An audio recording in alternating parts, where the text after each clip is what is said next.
లోకాన్ని ప్రేమించే వాళ్ళు నేనుండను, నన్ను ప్రేమించే వానిలో లోకము ఉండదు. లోక సంబంధంగా బ్రతకాలనుకుంటే నువ్వు బానిసగానే ఉంటావు లోకానికి. లోకములో ఏమున్నాయి?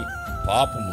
లోకములో బానిసగానే ఉంటావు, దాంట్లో విడుదల పొందలేవు. పాపమునకు లోకానికి నువ్వు బానిసగా ఉండకూడదు. లోకం నుంచి నువ్వు సపరేట్ చేయబడాలి. ప్రేమించే వాళ్ళు నేను ఉండను, నన్ను ప్రేమించే వాళ్ళు లోకము. లోకాన్ని ప్రేమించే దాంట్లో ఉన్నంత కాలం లోకానికి నువ్వు బానిసవే. లోక సంబంధమైన వాటికి నువ్వు బానిసవే.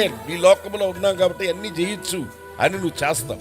దాంట్లో బయటికి ఉన్నావండి మనుషులుగా. ఈ లోకంలో ఉన్నావు. లోక మర్యాద అంటావు. క్షమించబడిన జాతి పుట్టింది అట్లాగే. లోక మర్యాద చొప్పున మనతో ఈ రోజు మనతో ఉండడానికి ఎవరు లేరని వాళ్ళ ఆయన జరగబట్టు. లోకపు తీరు, లోకము నుంచి మనల్ని వేరు చేశాడు. ఈ మూడిటికి బానిస అయిపోయి ఉన్నారు. శరీరాశ, నేత్రాశ, జీవుడు.